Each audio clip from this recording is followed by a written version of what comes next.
So we were talking about the area method to determine the bending moment diagram. And we said that in order to draw the bending moment diagram, we should look at the shear diagram and of course at the beam. We should look at the beam load to know if we have couples acting on it or not. In this problem, no couple, so we can just look at shear diagram to determine the bending moment diagram. And we said that the variation of bending moment from this point to this one is equal to the area under this curve. This area can be easily determined. It's a trapezoid. So to find the area, I do the this distance, which is 12, plus.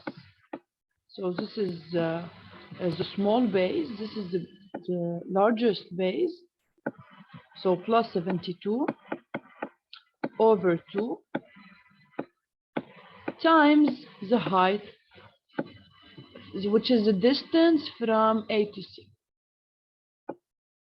The distance from A to C is 2 meters, so times 2. 2 and 2 will cancel out. So delta M between A and C is equal to plus 84. And as we discussed, the bending moment will start by 0 at the beginning of the beam at point A, because we don't have a couple moment or we don't have a fixity at A. And then, as you can see, we can now put 2 points characterizing the first phase from A to C. So it's starting from 0. It should end by 84, and we already have seen that the profile is a second degree parabola concave downward. Now, second step is to take from C to D. From C to D, the shear is constant and positive. V constant positive means that the bending moment is increasing in a linear way. So then we just have to plot a straight line. We just need 2 points.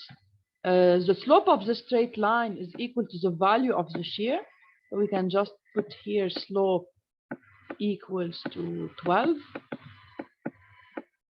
And to know the ending point value of shear, we say that delta M between C and D is equal to the area under this curve. The area here is equal to 12 times this distance. This distance is 1 meter, so it's 12 equal to 12. And since the moment at C was 84, I add to 84 a value of 12. I get that V at D is 96. So I can plot a straight line from MC to MD. Finally, from in the next step, I just have from the point D to the end of the beam to point B. Now I have a sudden change in shear. A sudden change in shear will result in the bending moment in a sudden change in slope, but not to a discontinuity in bending moment. The discontinuity in bending moment is only created by the presence of a couple on the beam. If I don't have couples, then my bending moment is continuous. However, for the shear, a discontinuity is due to the application of a concentrated force. So now, what will change suddenly at D in the bending moment diagram is the slope. My slope was 12 positive. Now my slope is negative and equal in magnitude to 48. So I will have sudden change in slope. I have here a slope of minus 48. And since it's a constant slope, the variation of M is linear.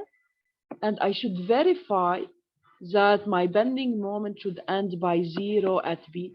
Because as we discussed, at the extremities of the beam, if you don't have a couple, if you don't have a fixity, your bending moment should end by 0. We can verify this by using the area method. The variation of bending moment from D to B is equal to the area under this curve. And since this curve is below the x-axis, then it's minus this area. The area is equal to 48 times, so this is 48, it represents the height, and 2 is the thickness from D to B.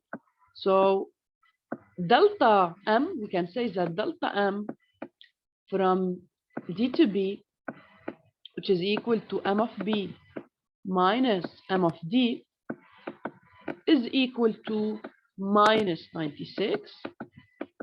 And since we know already that the moment at D is equal to 96, so we can verify that the bending moment at M should be equal to 0. Since the bending moment will drop 96, it will go from 96 to 0. And therefore, we verified that at B, the bending moment is equal to 0. So we have developed in this problem the different methods, section method, area method, to draw shear and bending moment diagrams. Once we have them, this will help us into the design. So we can determine the maximum shear. For example, here, in absolute value, the maximum shear is 72. We'll discuss how we use it in next chapter. And from the bending moment, we can determine the maximum compression and maximum tension using also the maximum value of bending moment. Here, the maximum bending moment is equal to 96. This will help us when we replace into the equation of sigma function of M to get the maximum tensile stress, the maximum compressive stress, and based on this, we can know if we exceeded the limit of the material or not.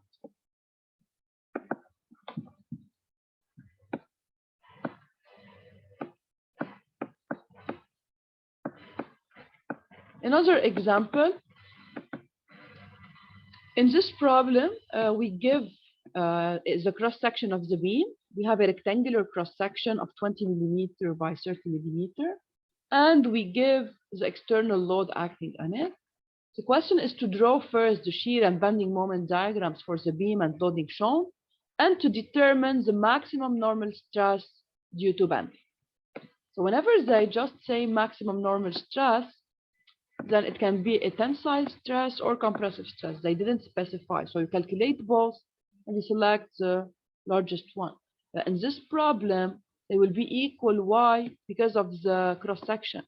In this cross-section, you know that the compressive and tensile stress are depending on the bending moment and on the maximum distance from neutral axis to the section where to the top or bottom. And C here is the same for upper and bottom part. If it wasn't the case, then I should take the largest C to determine the maximum normal stress. Okay. Of course, with the absolute value of the maximum bending moment in my beam. So here for C is equal to 30 over 2, and it's equal for bottom and top levels. So I just have to find the maximum normal stress is to calculate the maximum bending moment M. Okay. Now, next step will be to draw the shear and bending moment diagrams. Whenever they don't specify for you which method to use, section or area, the area is easier to use. And the first step to be able to draw your shear and bending moment diagrams is to get your external forces. Now, whenever you have such complex scenario here you have a pin at A, so you have a Y and a X. Now, since you don't have any load in X, since we'll see that AX is the only reaction in X, it will be equal to 0. You have two rollers, one at D, one at H. So if I take the whole beam, I can say that, so this is HY. I can say that AX is 0, but I have three unknowns, AY, DY, and HY. So I cannot solve for these three just considering the whole beam. I should use an extra information, which is that at E, I have a hinge. What do we mean by this? The hinge, if you want here, it's an internal pin This is an internal pin. This means that if I cut at E, E will act as a pin. So it has EX and EY. And the bending moment at a hinge will be 0. Okay?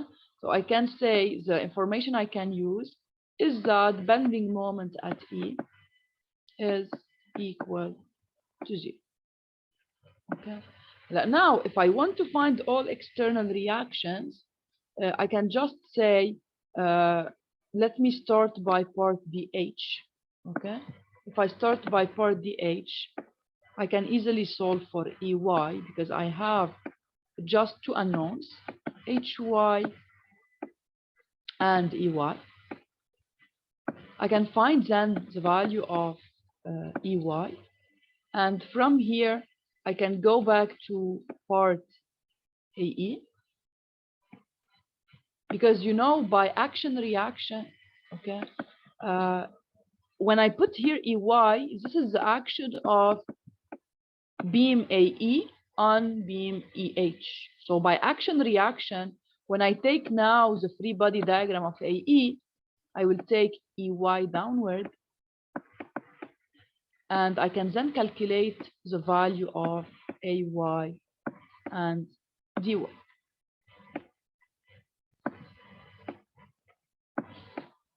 This is a first method to calculate my external forces.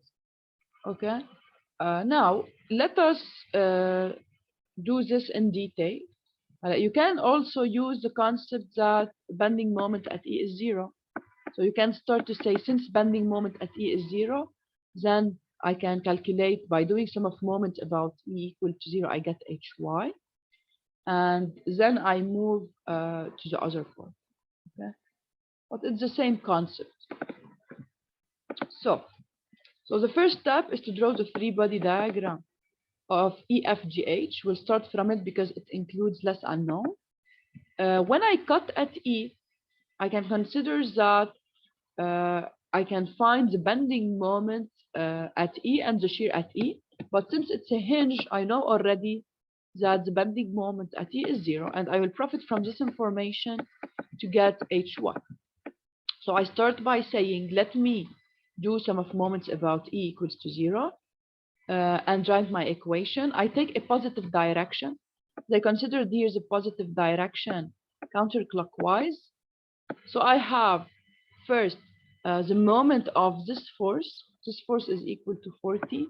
Now all distances here between any 2 points, because here's I put that I have 7 parts, and each part is equal to 200 millimeter in length, or 0.2 meters. So for this force here, which is equal to 40 Newton, I should multiply by 0.2. And since it's producing a clockwise moment about E, I count it as negative because my convention is that the moment is positive in the counterclockwise direction. I have also the moment of this downward force of 300 Newton. I multiply by 2 times 0.2, which is 0.4. And I have the moment of HY, which is tending to produce a moment counterclockwise about E. So this is why it's a plus H times the whole distance from E to H, which is 3 times 0.2 equals to 0.6. So this equation will give me the value of reaction at H. And now, since I want to draw the shear diagram, I am interested into getting what is the shear at E. So I can calculate VE. VE represents, if you want, EY. It's equivalent to EY. Okay. So VE, to get VE, I do sum of Y equals to 0. I have plus VE minus 40 minus 300 plus HY. I get the value of V. Now, once I get VE, okay, I can determine now, if you want, I can move in a backward way. I can draw the shear from this point to this one if I want. So I can say, if I move in a backward way, okay, then what will happen is that at H, this is H, okay? When you draw your shear diagram in a backward way, things, all conventions, if you want, will change. Why? Because when you say if I move to the right, when I have a downward force, the jump is of shear is downward. Then if you are moving to the left, you will see that your jump will be upward. And if you remember, we said if we have a concentrated force upward and we are moving from left to right, I have a downward, I have an upward jump in V.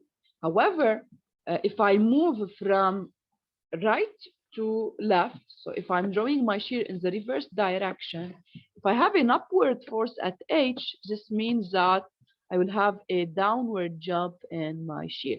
So we have that the initial value will at H will be minus the reaction at H, minus HY.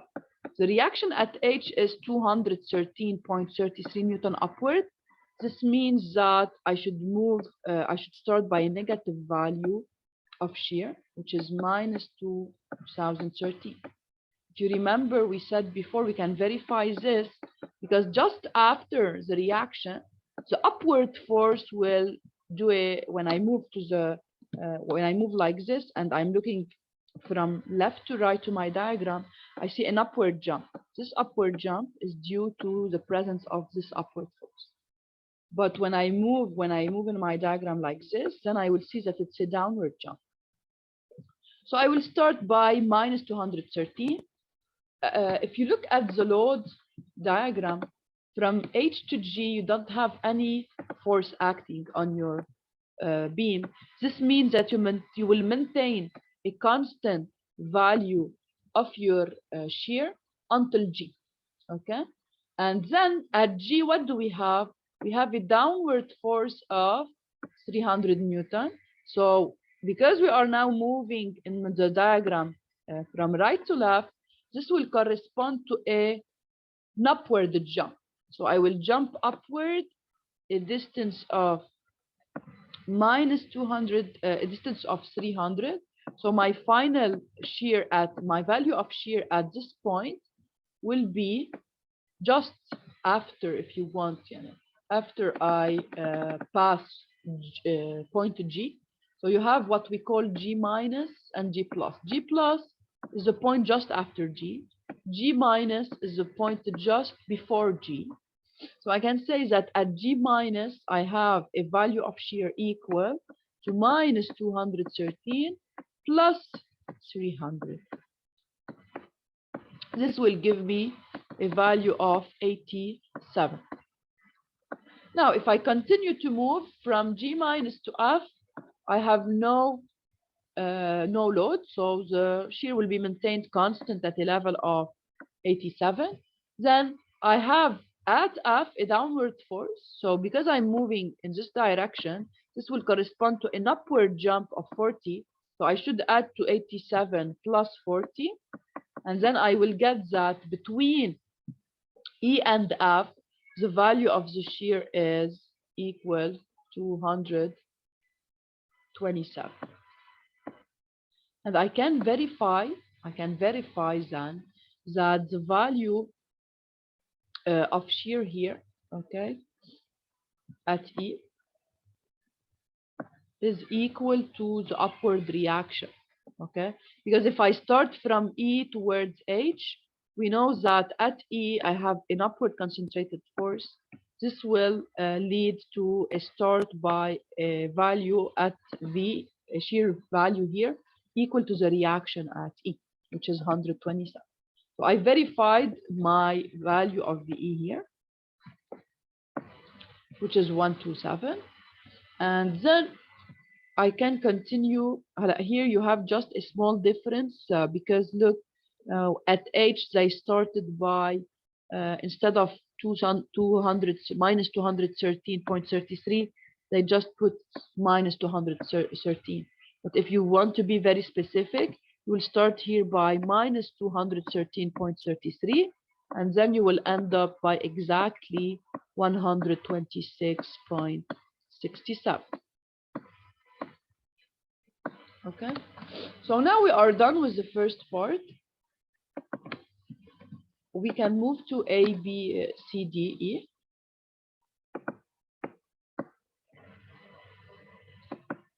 So now, in order to continue the analysis, we should find the value of the bending moment at point F.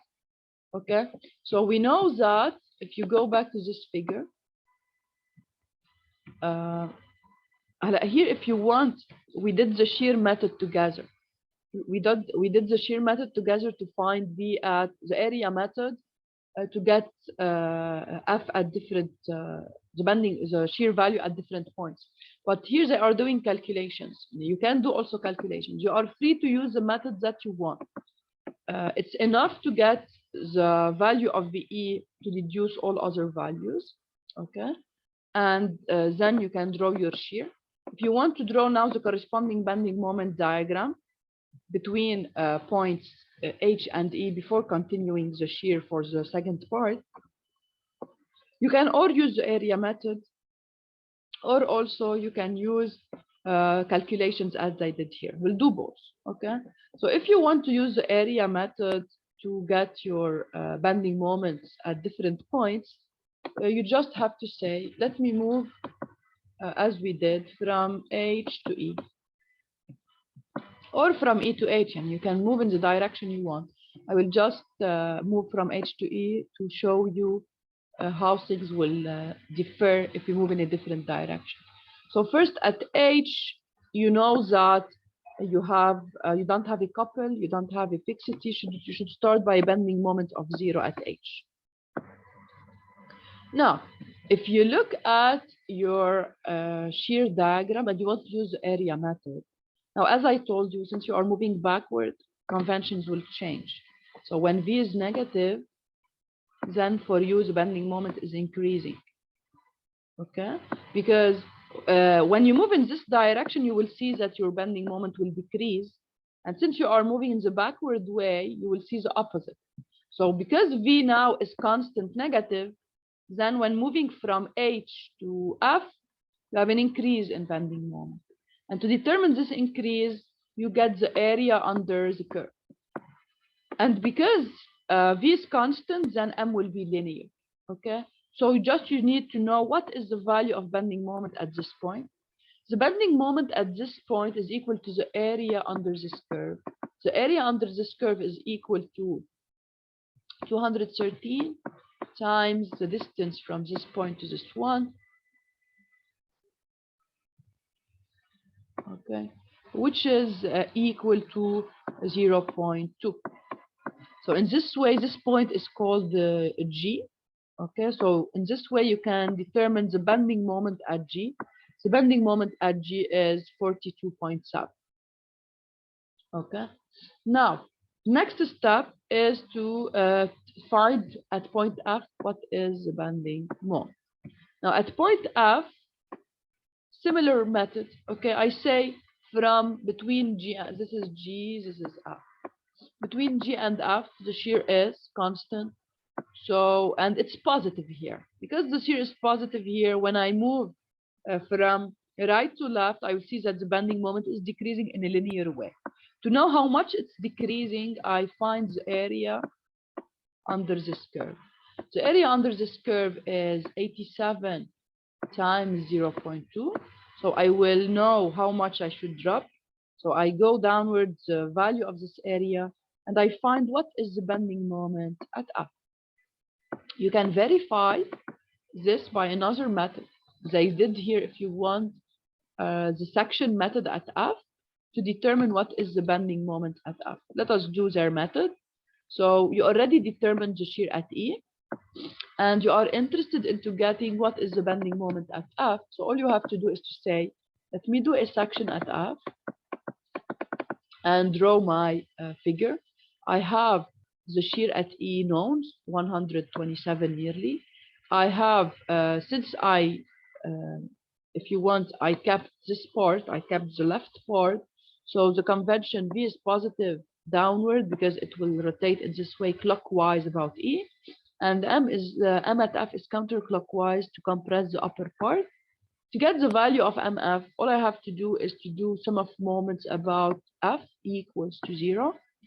I have, if I take the counterclockwise direction as positive, I have plus MF minus this, the moment of, minus 127 times this distance, because this force is tending to do a clockwise moment. As you can see, this force can do a clockwise moment about, if you do the right hand rule, or by, if you just look at the figure, it's tending to rotate clockwise about F. So it's minus the force times the distance equals to 0. We'll get exactly the same result as the area method for the bending moment at F. Now, once I determine the bending moment at F, and I know that at E the bending moment is 0, I am done with this part. You can verify by your diagrams also that the bending moment at E is 0 by simply saying that from F to E, so this is F, this is point F, and point E is somewhere here in between, okay? Because if you go back to your figure, E is between D and F, okay? So you just move from F a distance of 0.2 meters. You can verify your calculation here by saying that if I want to verify that the bending moment at T is 0, I should just take, this is V of E, this is point E, if you want E, this point E plus, okay? And I will see that just at E, I go down to 0 because in this range here, the shear is positive. So when I move from point F to E, okay, this is F. When I move from F to E, I have a positive shear. This means that because I'm moving backward, the bending moment will decrease. It will decrease in a linear way because V is constant, and the decrease will be equal to the area of this part. If you calculate the area of this part, it will be exactly equal to 25.3. So you will end up by a bending moment at E equal to 0. Now, once you are done with part EH, we did the analysis of shear, we did the analysis of bending moment on this part, you can move to the other part. So now you will be interested in A, B, C, D, E. First, as we said, we will determine the external reaction acting on A, B, C, D. So now, for this part, okay, you can use that when we consider the free body diagram. This is the diagram of A, B, C, D, E. You can see it here. Just as I told you, you already calculated EY. EY was upward on part EH. It will be by action reaction downward on A, B, C, D, E, because this represents the force now of part EH on part AE. And you know that by action reaction, forces between two bodies are equal in magnitude, but same direction, opposite sense. So if it is here upward, here it will be down. So, and now if you look at this beam, you just have to announce the vertical component at A and the vertical component at D. So to get these two reactions, all you have to do is to write two equilibrium equations. You can do two moments equation, you can do one moment equation, one sum of forces along Y equation. So it's up to you. Whatever you do, you can just find two equations with two unknowns, and they will give you always the same result. So one possibility is to say, let me first do sum of moment about, let's say, B equals to 0. Here, if you want, I think they did a typing error, because if you do sum of moment about B, you will have both AY and DY, okay? So they mean here sum of moment about D. If you do sum of moments about d equals 0, dy is passing by d, so it's not producing any moment about d, then you can get what is ay. So let us do it. Sum of moments about d, let us take a positive direction. They considered that the positive direction is counterclockwise. So if the positive direction is counterclockwise, I have first that let me see. Okay. So first, if I look at this figure, I'm doing sum of moment about this point. Okay. I have the following. I have a plus. So sum of moments about B. Counterclockwise is positive.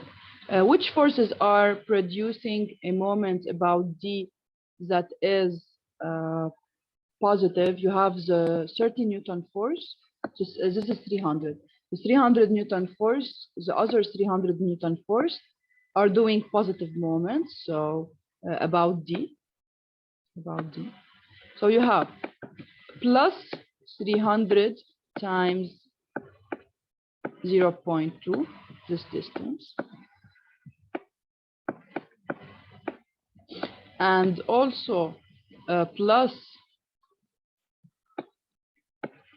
300 times this distance, which is 0.4.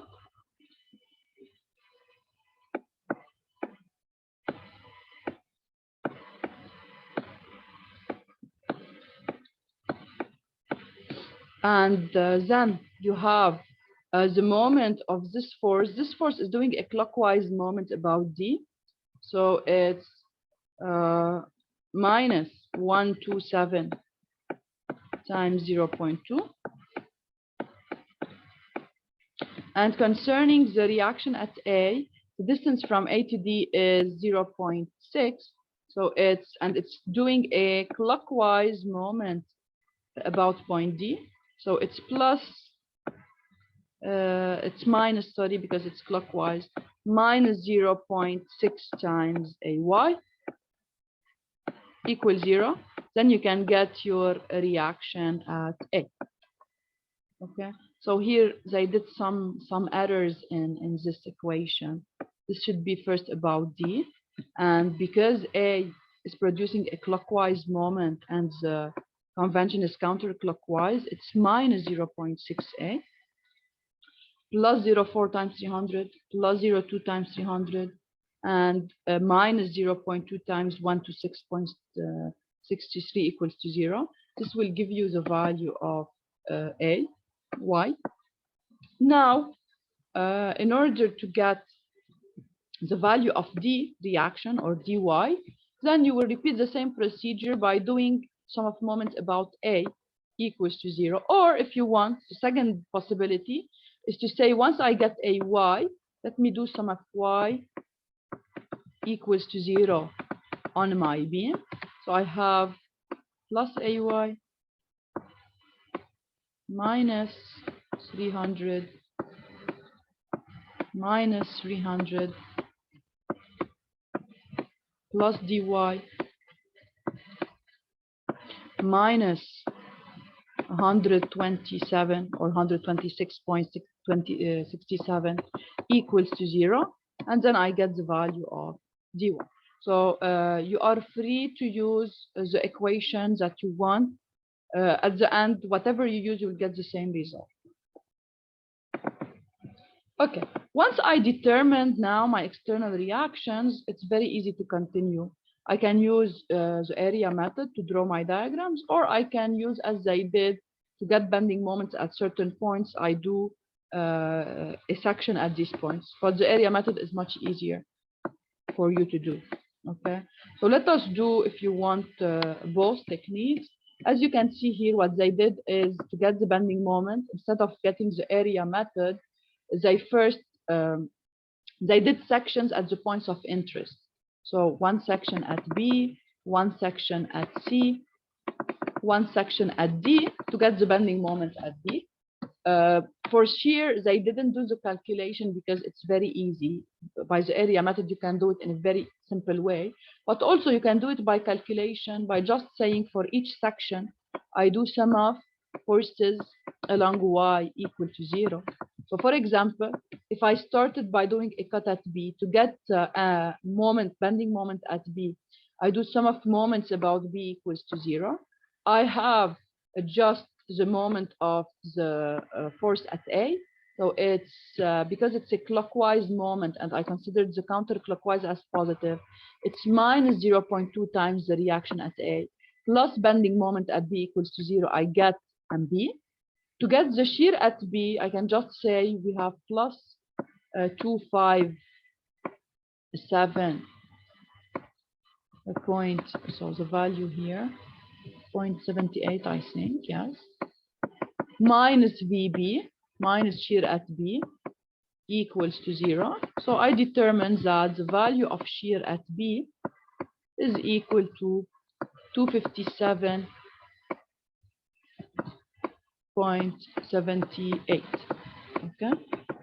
Like here they didn't do it because they consider because nothing is changing between A and B, the shear is maintained constant, so no need to do any calculation. Now, I move to a second section at point C. The second section at point C will allow me to find what is the bending moment at C and what is the shear at C. So first, I do sum of moments about C to get MC. If I do sum of forces along Y, I can get then VC because I have, let's say here, plus 257.78 minus 300. I get the shear at point C. Here, when we talk about shear, you should talk about, if you want, C minus and C plus, okay? Because you have just before C, you have a value of shear, and just after C, you have another value for shear, okay? And you can see this from the jump. At these points, you will have a jump because you have forces applied. You have concentrated forces at B and at C and at D, which will lead to a jump of shear in such locations. This is why I prefer to just do it by the area method instead of doing sum of forces for each step. Okay. Finally, to get the bending moment at D, you do a section at point D, and you'd say, if I apply sum of moments about D, I can get the value of my bending moment at D. But because they didn't specify the method, they didn't tell you use the section method to find bending moment at points, area method is much easier than doing this calculation. You can just go to your figure, okay? And now you are ready to move in the second part. You can move now from, you can go back to A and move now from A to E. Okay, so first, if you look at your, you need to look at your load diagram to be able to draw a shear first. So if we go to the diagram of load, we have determined AY. AY is positive. It's equal to nearly plus 258. You can start from an upward jump. Now it's an upward jump because now you are moving in the shear from left to right. So a positive reaction at A will lead to an upward jump in your shear. So you start by plus 258. From A to B, you don't have any change in the load. So V will be maintained constant. Now at B, you have a concentrated force of 300 Newton.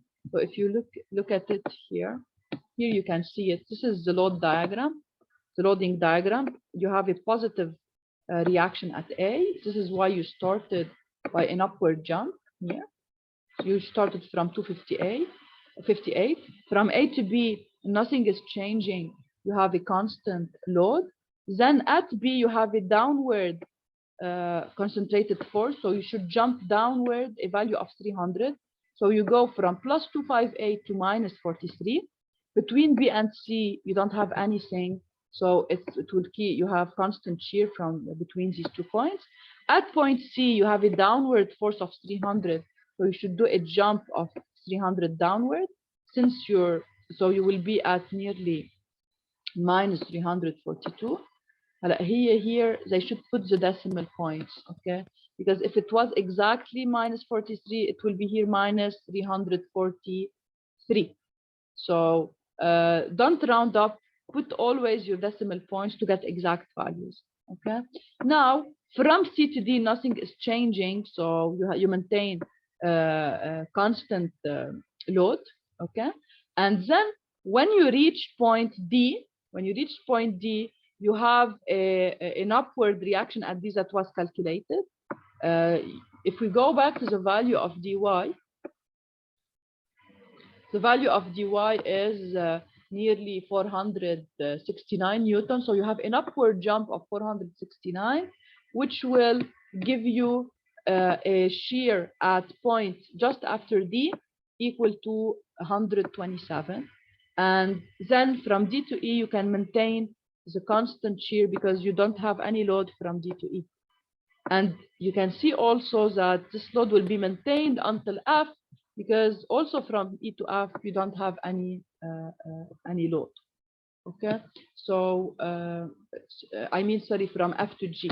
So if you go back to your figure, let me show you on the load diagram. Okay, so here you have from D to E a constant value. At E you have a jump. Then from E to F you will have constant shear and a jump again. Okay, so this represents for you the shear diagram. Now you did all your calculations. This is point E here. E corresponds to this point. Okay, so E is between, if you want, no, 1 second.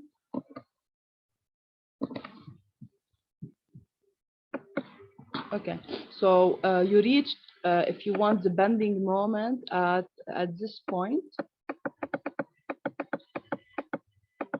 is equal to 0. So if you want to annotate points, this is A, this is B. You have at this location you have C. At this location here you have D, and this is your E. Okay, and you will see that the bending moment will pass by 0 at 2 points.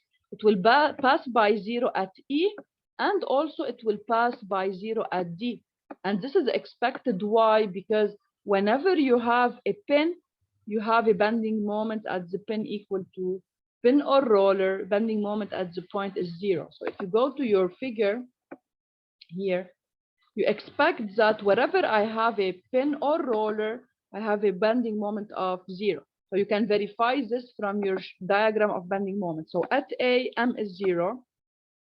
At D, it should be again equal to 0. So MA is 0. Bending moment at D is also 0. It should pass again by 0 at E. So M at E should be 0. And M at H should be 0. So you can verify your calculation in this way. Wherever I have a support, it is a pin or a roller, I should have the bending moment equal to 0. You can verify this in your diagram.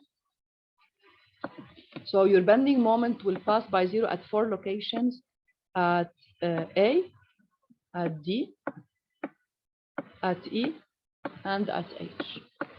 Okay, so my work is right. And for the shear, I have all values here. Okay, so I can see for the shear that from, if you want, from this point, so this is A, this is just at B, this is C, this is D, and of course I have to characterize just B plus, B minus, and just this point before is B minus, and this is just after it's B plus. You have a jump at all points because of the concentrated force. So this is just, for example, here C. For C, you have C minus, and you have just after it C plus. And also for D, you have just D minus, and this is D plus. You have jumps at all your points, and this is point E. Okay, also you have E minus and E plus. Okay, so these are, if you want, the different, sorry, E is just here. E is just here. E is at the middle point here. Now you will tell me why at E we don't have a jump. At E in the shear diagram, you will not have a jump because E is not an external pin, it's an internal pin. Okay, and you can understand this why I don't have a jump at E, because by action reaction I have that the two forces will just cancel out. Okay, so here if you go back to your diagram, E is between is an internal pin, not an external pin. Okay, so what will happen for shear, when you draw the shear diagram, you will not have a discontinuity at E. You will not have a discontinuity at E because by action reaction you will have in A, B, C, D, E you have EY upward, and in E, F, G, H by action reaction you have a downward force.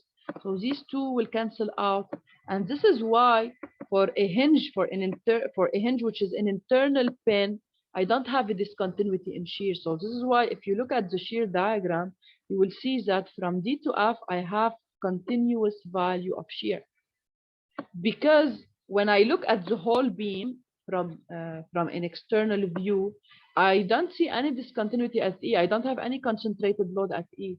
It just by action reactions I will cancel out.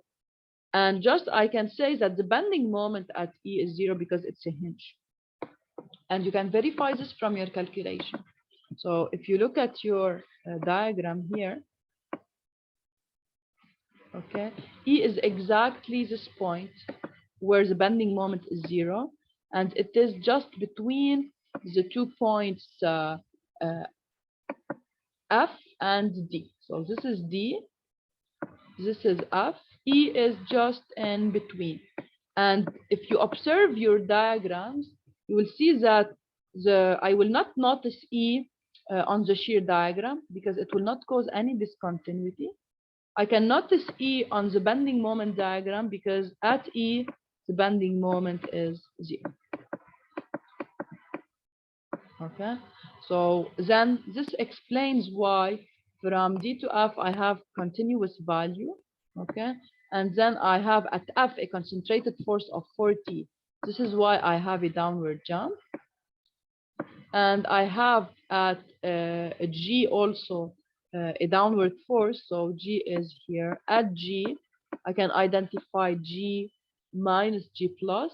So I have a downward jump of 300. Okay, while at E, nothing will change because this is an internal pin, not an external one.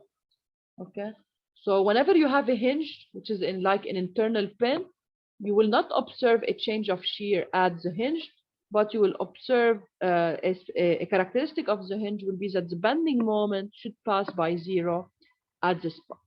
And now when we are done with the drawing of the shear and bending moment diagrams, we are ready to find the maximum normal stress. The maximum normal stress is determined by the maximum bending moment. So we have that the maximum bending moment, as you can see in this figure, is taking place at point B and is equal to 51.6. Please pay attention, you take the absolute value, the maximum absolute value. So if it's the negative region, you have a larger moment, then you will take it. Okay, so now I can say that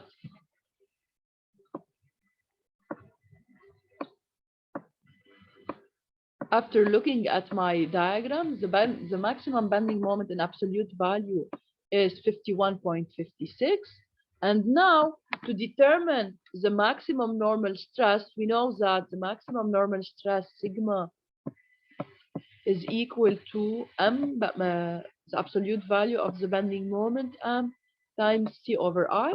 C over I is 1 over s, the modulus of the section. So you can calculate for a rectangular cross section. Okay, you have the inertia about this axis. So if we go back to the figure, let us see it on the section of the rectangular part. So here, your neutral axis is this one. So the value of C here is, if we call this distance B, or H if you want, you are familiar with height. This is H, this is B. So in this problem, you have H equals 30 millimeter. B equal to 10 millimeters. Sorry, 20 millimeters. So first, for your inertia, it's BH cubed over 12, about the neutral axis. And for your C, it's just half of the height, so it's H over 2. So your section modulus as is I over C is equal to BH squared over 6. Okay, so just you have to replace, and your sigma, your maximum stress will be m over s. Okay, you just have to replace h by convert to meter. Okay, 0.03 meters, and you convert also b 0.02 meters, and then you get your S, and you can find the corresponding value of your maximum stress. So as you can see here, they first calculated S in millimeter cube, and then they converted to meter cube by multiplying by 10 to the power minus 9, and they replaced into the expression of sigma to get the value of maximum normal stress. Here, there is no difference between maximum normal stress in tension and maximum normal stress in compression. In case you had different values of C, then you should pay attention. Okay, so whenever you have, let's say, for example, you have two values of C that are different, C1 and C2. Here, you should take several possible scenarios. Okay, you should consider the case of a bending moment. So if you have a positive maximum, okay, so here you should consider first, if the bending moment is positive, okay, then the upward part will be in compression, and the lower part will be in tension. Okay, so now you can say that when M, for the maximum positive, here you should take two maximum. Pay attention. You take the maximum positive bending moment and the maximum negative one. Why? Because for the maximum positive bending moment, okay, you have that the upper part is in compression and the lower part is in tension. And then, of course, because C2 here is larger than C1, so you can say that sigma max tension, sigma maximum in tension,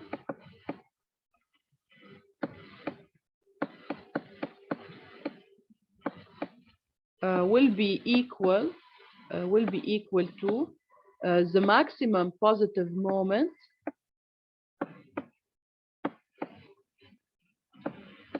and you are not sure, if you want, you should do two calculations. One for the maximum moment, one maximum positive one for the maximum negative moment, to decide which one is larger. Okay, so you should calculate, if you want, two values of critical tension, one for the for M max positive and one for M max negative. And for example, here you say sigma maximum tension 1, which is corresponding to the maximum bending moment that is positive, is M maximum positive times C2, okay, over I. Now, you cannot be sure that this is the maximum tension, okay, because the maximum tensile stress. Why? Because also you have another scenario. When the bending moment is negative, what will happen? When the bending moment is negative, then the upper part will be in tension and the lower part will be in compression. So you have another value that you should compare with. The second value of sigma max 2. So sigma max tension number 2 is equal to now the maximum negative moment. And now you should multiply by C1, because when the bending moment is negative, the upper part will be in tension and the lower part will be in compression. So it's M maximum negative times C1 over I. And you cannot judge before calculation which one is larger. Okay, unless you are sure that M maximum positive is the highest one and C2 is largest than C1. But in case, for example, M maximum negative is higher than M maximum positive, but C1 is smaller than C2, I cannot know which one is higher before I do the calculation. So I should do in this case two calculations, and then I will select the maximum between the two. I should repeat the same work for compression. For compression, okay, I have that sigma maximum compression 1, okay, is equal to the maximum bending moment that is positive in the positive region. Now, as I said, when the bending moment is positive, okay, it will compress the upper part. So I should take C1. So times C1 over I. And I should compare this value with sigma maximum compression in case 2, which correspond to the negative maximum moment. So sigma max compression in case 2, okay, is equal to bending moment max that in the negative region. When the bending moment is negative, then which part will be in compression? The lower part. So I should multiply then by C2. So times C2 over I. And now I should compare the two values to know which one is more critical. So please pay attention. If C's are not equal, I should do two cases. I should take the maximum positive bending moment and the maximum negative bending moment, and then calculate the corresponding tension and compression for each scenario. Why here we don't have to do all of this? Because C1 equals to C2. When C is the same, okay, if C1 equals C2 equals to C, then of course the largest value of normal stress will correspond to M maximum, because I don't have another factor affecting the normal stress. Okay, so I just have to take the absolute value of my M maximum. I don't care then if it's in the positive region or negative region, because this is the only parameter affecting the maximum. While if C is different in part 1 and 2, then I have two parameters. So I, of course, is the same, okay? But when C is changing, I have two values of C, C1 and C2. So then higher is C, higher is sigma. And at the same time, higher is M, higher is sigma. In case you have the highest, يعني M and C are highest for the same scenario, you don't have to do all calculations. But if, for example, as we discussed, you should look at the product M times C. And you can have, for example, C1 larger than C2, okay? But for the moment, it's different. Yani if you calculate, let's say M1, it's smaller than the M2. So you have a difference then in the product. To know which product is larger, you should perform calculations. You should do two calculations for compression, two calculations for tension, and then determine which one is largest. Okay. So here we don't have this problem. Whenever we select the maximum bending moment, then we are ready to find the maximum normal stress. Because C1 equals to C2, so I just take the absolute value of the maximum moment and I replace into the equation of sigma to get my max.